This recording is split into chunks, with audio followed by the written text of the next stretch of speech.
You lean in without thinking about it. Someone you love is close, and your face tilts, your eyes close, your lips find theirs. Nobody taught you the mechanics in a classroom.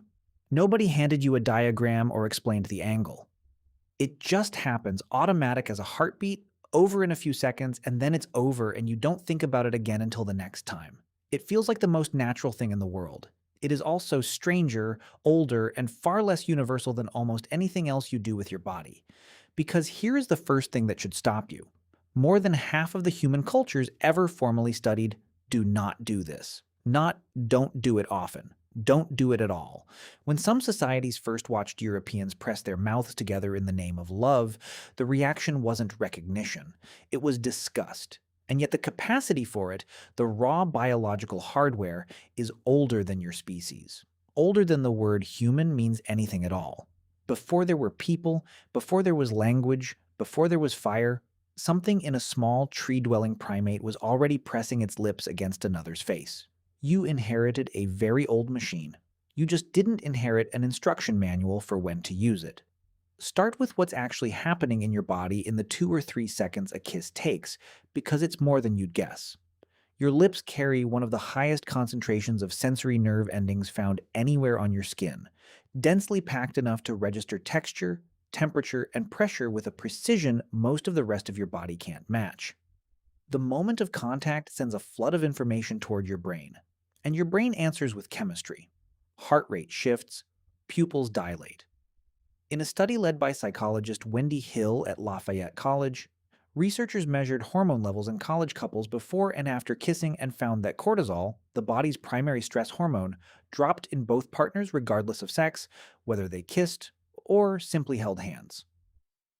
Something about sustained physical closeness, quite apart from any romantic feeling attached to it, appears to calm the nervous system down. But there's a second, stranger function running underneath the emotional one. Your nose and mouth, pressed close to another person's skin and breath, are sampling them. In 1995, biologist Klaus Wedekind at the University of Bern ran what's now known as the sweaty t-shirt study, asking women to rate the smell of shirts worn by different men, and found that women consistently preferred the scent of men whose immune system genes, the MHC genes that shape disease resistance, were most different from their own. A couple with different MHC profiles tends to produce children with a broader immune range. Your nose already knows how to run that check. A kiss puts your nose and mouth exactly where they need to be to perform it. You don't experience any of this as a laboratory test.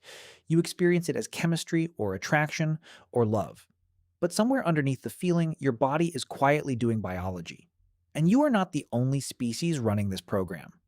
Chimpanzees kiss, bonobos kiss, sometimes with open mouths and real tongue contact, more intensely and more frequently than any of humanity's other primate relatives. Researchers who study great apes have long documented mouth-to-mouth contact used specifically in the aftermath of conflict, when one animal presses its lips to another's face or body as an act of reconciliation, a wordless signal that the fight is over, and the relationship still stands. Your ancestors didn't invent this behavior, they inherited it. The real question was never, when did humans start kissing? The real question is how much older than humans this actually is. In November 2025, a team led by evolutionary biologist Matilda Brindle at the University of Oxford tried to answer exactly that. Using behavioral data on kissing-like contact across living primates and a statistical method called phylogenetic comparative analysis, essentially building a family tree of related species and running the behavior backward through it millions of times in simulation. Brindle's team estimated when kissing first appeared in the lineage that eventually produced you. Their answer, published in the journal Evolution and Human Behavior, somewhere between 21.5 and 16.9 million years ago, in the shared ancestor of all the living great apes, long before Homo sapiens existed, long before any hominin walked upright on the African savanna. The study's modeling also indicated that Neanderthals, our closest extinct relatives, most likely kissed as well. 21 million years. Sit with that number for a second. The reflex that fires when you lean toward someone you love predates your entire genus by a margin so large it's almost impossible to picture. You are running behavioral software older than the Grand Canyon, older than the Himalayas in their current form, older than most of the mountain ranges on Earth today. Picture a river valley in what is now northern Spain, roughly 120,000 years ago.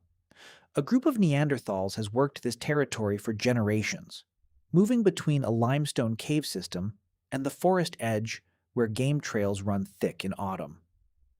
One season, a small group of Homo sapiens passes through, drawn by the same water, the same herds, the same seasonal rhythm of the land. Contact between the two populations is rare and cautious. There is no shared language between them, only gesture, only proximity, only the older grammar of faces and hands and breath that both kinds of human already understand without being taught. Over days, caution loosens into familiarity. A young Neanderthal woman and a visiting Homo sapiens man find themselves near each other at the fire more often than chance alone would explain. Neither has words for what's happening between them. Neither needs any. What passes between the two populations that season isn't only genes, though genes do pass. This is one of the windows in deep time when Homo sapiens and Neanderthal DNA mixed into the genome carried by people alive right now. Something smaller passes too. Bacteria.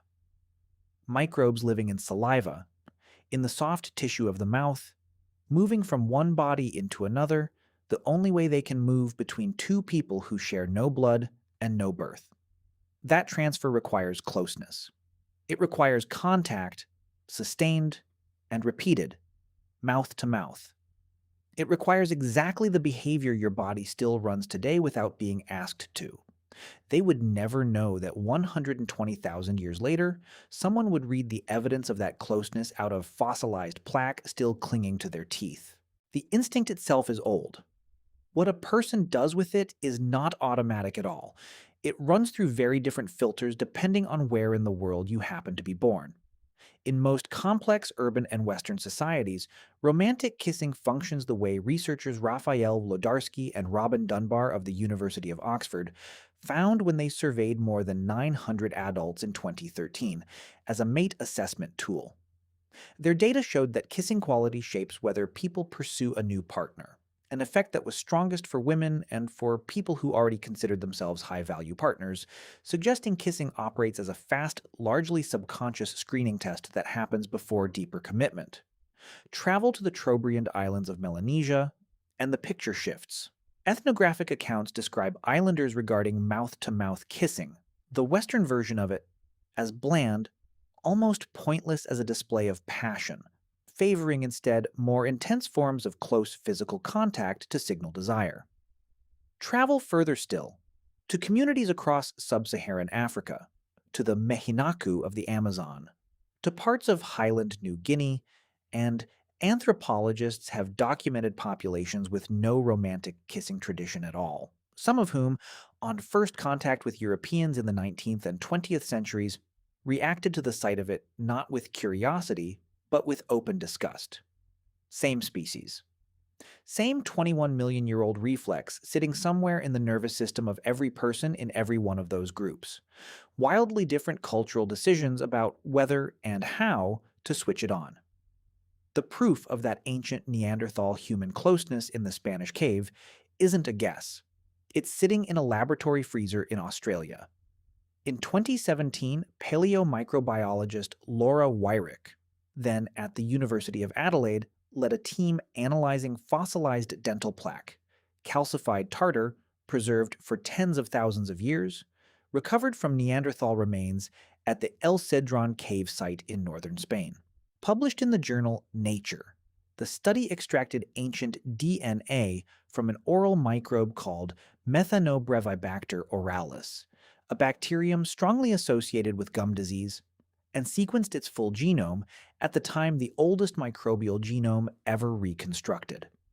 The genetic clock on that bacterium told a specific story. The Neanderthal strain of the microbe had diverged from the modern human strain only around 120,000 years ago. tens of thousands of years after Neanderthals and Homo sapiens had already split into separate lineages, which meant the microbe couldn't simply have been inherited from a shared ancestor. It had to have jumped sometime around 120,000 years ago from one population into the other, while both still walked the earth. Weyrich was direct about what that requires. Moving an oral microbe between two people who share no household, no bloodline, and no immune system takes sustained saliva contact, sharing food from the same source, caring for a child, or kissing.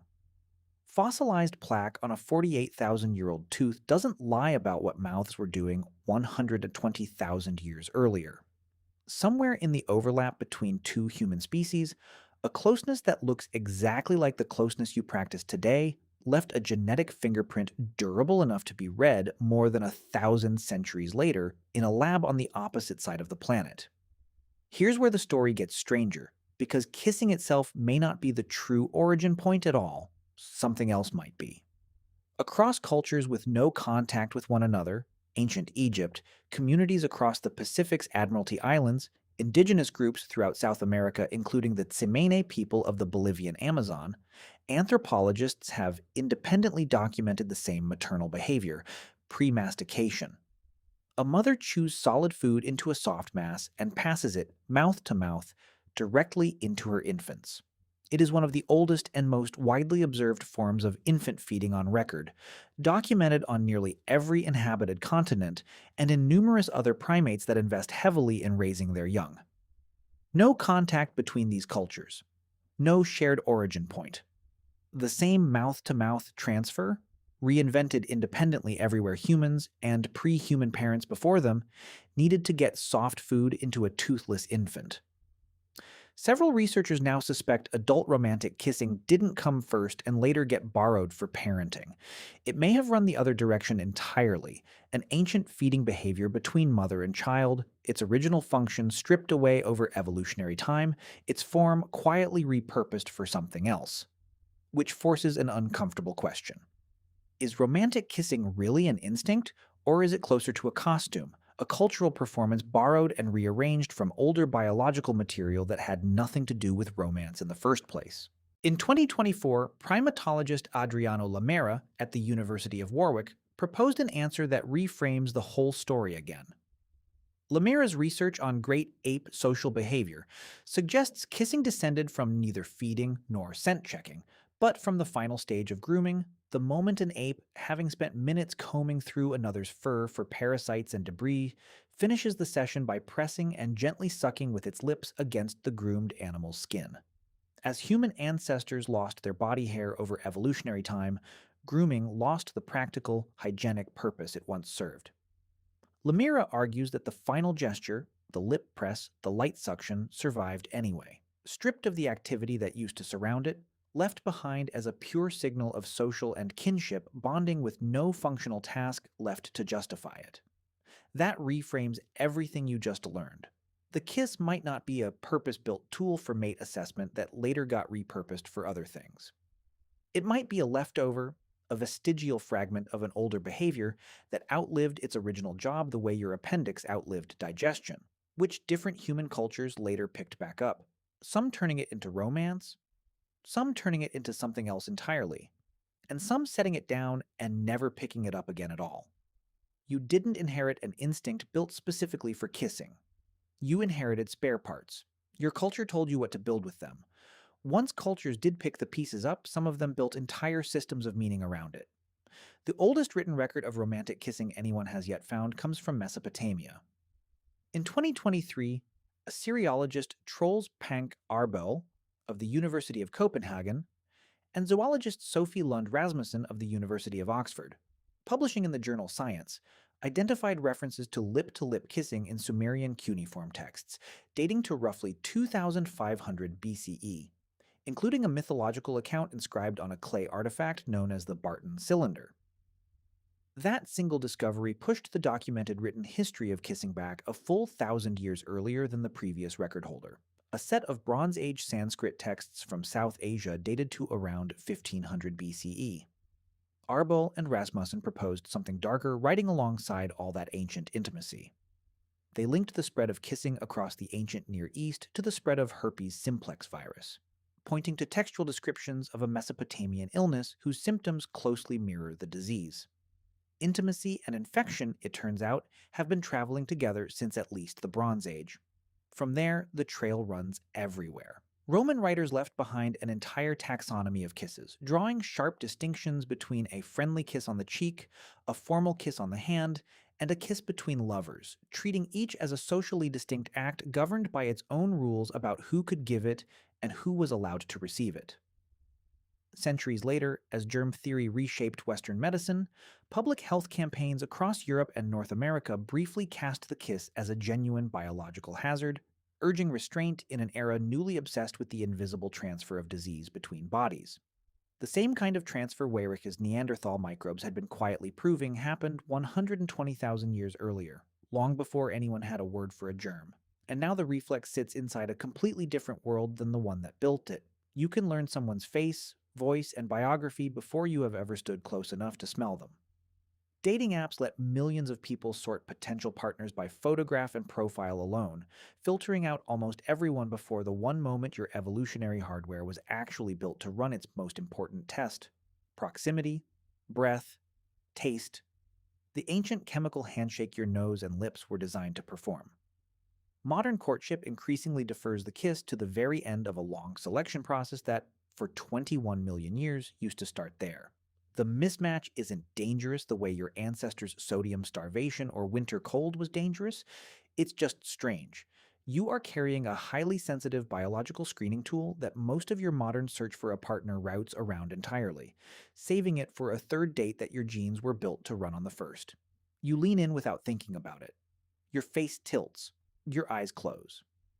For 2 or 3 seconds, your nervous system runs a diagnostic older than your species, older than fire, older than language. A test first assembled in the branches of a Miocene forest 21 million years before anyone alive to read this ever existed. Somewhere in a cave in Spain 120,000 years ago, two different kinds of humans sat close enough at the same fire that their microbes crossed the space between them, and that closeness is still legible today in fossilized plaque on a Neanderthal's tooth. Somewhere in Mesopotamia, someone pressed a stylus into wet clay and, almost as an afterthought, became the first person in the written record to name a kiss. Neither of them knew they were leaving evidence behind. They were just close to someone they wanted to be close to. That part hasn't changed. Only the size of the audience has.